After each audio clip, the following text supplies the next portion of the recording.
We are off to Goodwood on Saturday. 3 races live on ITV, starting with the Prestige Stakes over 7 furlongs at 2:10. Frank Hickey, how do Paddy Power bet on this one? Veranda is our 3-1 favourite. Billiston Brook 7-2. Peace Trail 4-1. Quivery 11-2. Izzy Bizu 13-2. Ertiad 10-1, and we're 16-1 bar. Frank, at any stage in this podcast, will you be doing that little pause when I come to you and you tell me why something's a certainty? Will that be happening? Just yes or no. Will that be happening today? Maybe just right now. No. Okay. So we'll stick with you for the 2:10 then. Yeah.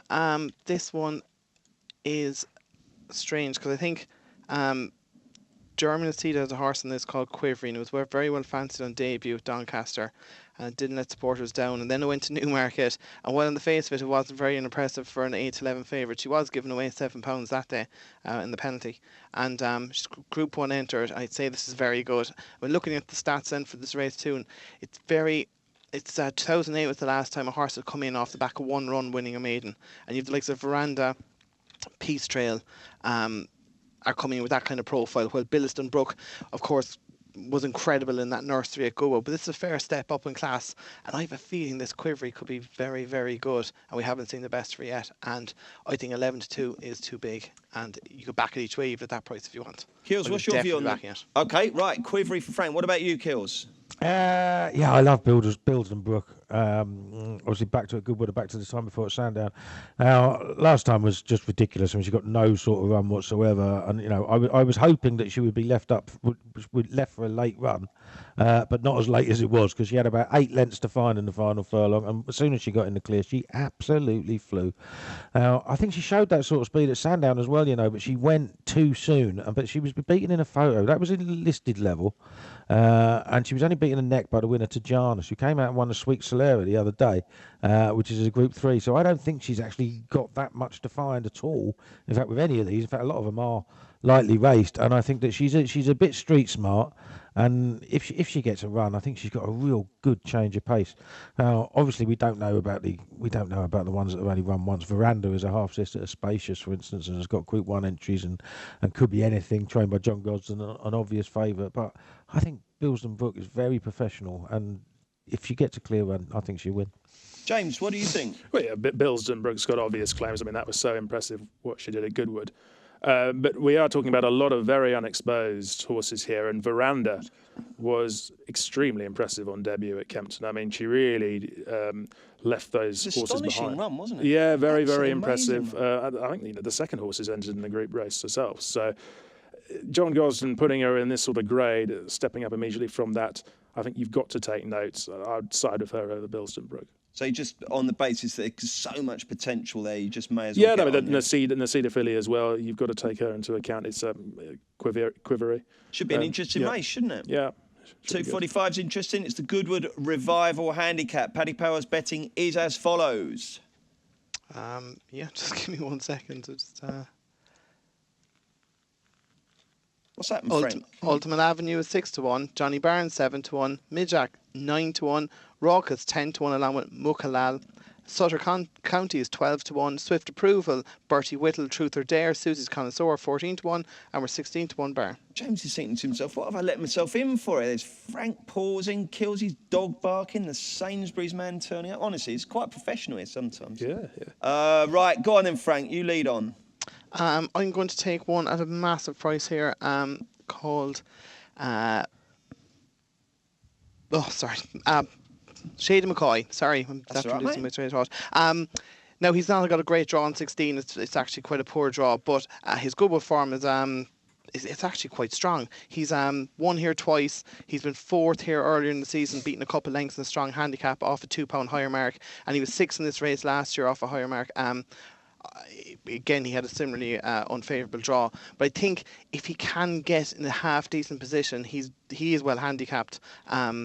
I think he's very much overpriced at 25-1. I think like if he had a draw under 10, I would think he's more like a 8-10-1 shot. Really, so, you're 16. Like I think the draw is a big negative, but I think if he can get any bit of a position early, he shouldn't be that price. And a 5th to 5 places with Paddy Power again, with Paddy Power on the Racing Post app. So that's good. Kills, who'd you like here?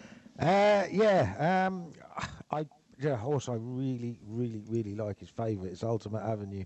You have to bear in mind that you're putting in trusted Jamie Spencer on a hold-up horse at 7 furlongs round Goodwood in a 20-runner race. So the potential for disaster is obviously there, but I don't think he needs to be held up right out the back.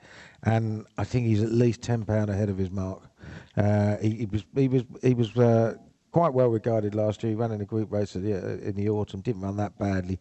And after blowing out over a mile at Kempton in April, he came out and he ran over 6 furlongs at Newmarket in a 100 grand handicap, and he probably should have won it.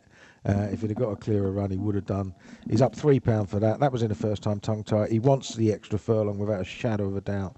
And if he's not a much better horse than 100, then I haven't been watching the right races. That's pretty definite. Kills loves Ultimate Avenue. Who do you love, James Hill? Well, it's interesting. I looked at previous runnings of this race, and most of the winners are drawn low, which is disappointing given a lot of the ones I fancy are drawn high. Look, I'm going to go with Masham Star. I think he's been pretty consistent all season. He ran well recently at Goodwood as well. I think the drop back to 7 furlongs shouldn't be a problem. He's got plenty of early speed, and we know Mark Johnson's horses go so well at Goodwood, so I'm going to go with Masham Star. Righty-ho, and the 320 is the Grosvenor Sport Celebration Mile. And Lightning Spear, have they found a winning opportunity for him? What price is he, Frank? He's even money. Hathal is 11 to 4. Zonderland 4 to 1. Oh, This Is Us 14s, along with Richard Pankhurst, and Opal Tiara is the outsider of the field at 33 to 1. Big step, well, not a big step, but it's a step down in class for Lightning Spear. James, is he a good thing? Well, I'm not sure if he is. Last year's form you'd say he would be, but Bruce, he's disappointing me at the moment, particularly in the Queen Anne. He was very disappointing then. I was expecting a big run that day. That was expensive. And I know he was third last time in the Sussex Stakes, but it was a very odd race. Oh, was it ever? He's £7 higher, I think, than the winner. Here Comes When, and Ribchester running such a strange race. You thought that was a bit of a gilt-edged opportunity, and he didn't take it. He's not finishing his races off as well as last season, so I will go for the horse who finished second to him 12 months ago, Zonderland. I know he's having his first run, but he goes well fresh. And given Lightning Spear doesn't seem to be quite the same horse recently, I will go with Zonderland. Kills? Yeah, not my sort of bet, but I think Lightning Spear will win. I wouldn't be too harsh on him for that because that was a weird race at Goodwood, and it was very deep ground at the time. And I question his stamina sometimes anyway. But, with the ground drying out is more in his favour than it is to second favourite Hathal. And I do think he's got an awful lot going for him. He's even money. I won't be having a bet in the race, but I think he'll win. Frankie? I'm not a fan of Lightning Spear in general. While he is the most likely winner, obviously, and even money would reflect that. He wouldn't be my kind of bet. Zonderland, you just have to take and trust that he'll be ready to rock. I'd be willing to give one at a massive price a little bet here, and that's This Is Us of Richard Hannon. He's obviously touched off earlier in the season at Doncaster when Ryan Moore was going for that 4-timer, saved us a fortune, but he's gone on and won a listed race at Haydock. Was probably unfortunate not to win the Diomed Stakes at Epsom. He actually finished ahead of Lightning Spear in the Queen Anne, although they were both well down the field, there was hardly anything between them. But he's not that far behind Lightning Spear, and Lightning Spear doesn't win that often. He hasn't won since last year, even though he runs well a lot of the time. I just think 14 to 1, This Is Us. He's only a 4-year-old on the up, I think. I'd be willing to give him a little bet at that kind of a price. We're also racing at Cartmel, at Chester, at Killarney over in Ireland, Newmarket, Redcar, Windsor, and various international locations as well. So, not the races we've covered and not the race that's your nap. Anything else, James, that we need to know? And don't forget the Golden Postcast rule. You have to tell us what time the race is and where it is as well. Well, I like Hockfeld at Newmarket. Okay. That's running in 350, 1 mile 6 handicap. I think these older stayers this season, they're not very good. And I'm looking for a kind of progressive 3-year-old type. He's got good form, and he should handle the track well. So I'm going to go with Hockfeld. Righto, Kills? Yeah, unfortunately, the only one I had was in the same race. That is Blakeney Point. I just think he's just a really tough horse who's been in cracking form all season. Each run seemed to be getting better. Second to Soldier in action at Goodwood last time at this trip.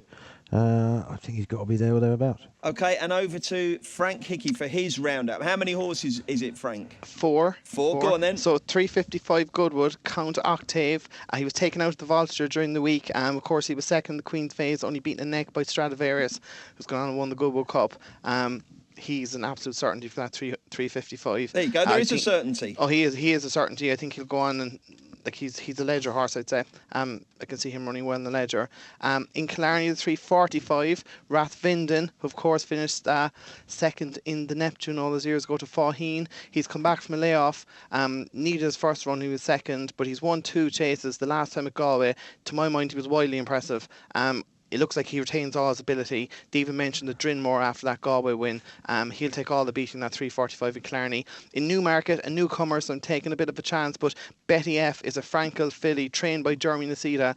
They don't half ramp him. This is Group 1 entered as well. It's not the strongest looking maiden. Willie Haggis and Michael Stout have 2 Al Haktoum horses in there that could be half decent, but I'd say I wouldn't be surprised if this went well. Probably could be off the boards too if it is. What time's that? That's the 2:05 at Newmarket, and the 4:25. The listed 6 furlong sprint.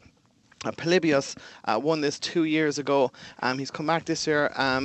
Was probably unlucky in the walking to be on the wrong side. He flashed home for 4th.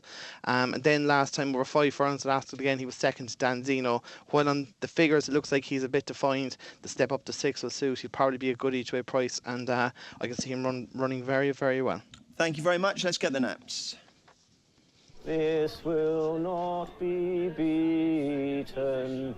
Big drum roll for James Hill's first ever Postcast nap. Who is it, James?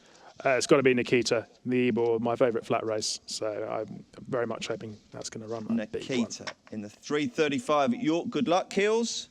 Yeah, got to be Ultimate Avenue, 245 Goodwood. Put your faith in the fact that it'll be Jamie and not Frank Spencer on board in the afternoon. Okay, and Frank Hickey.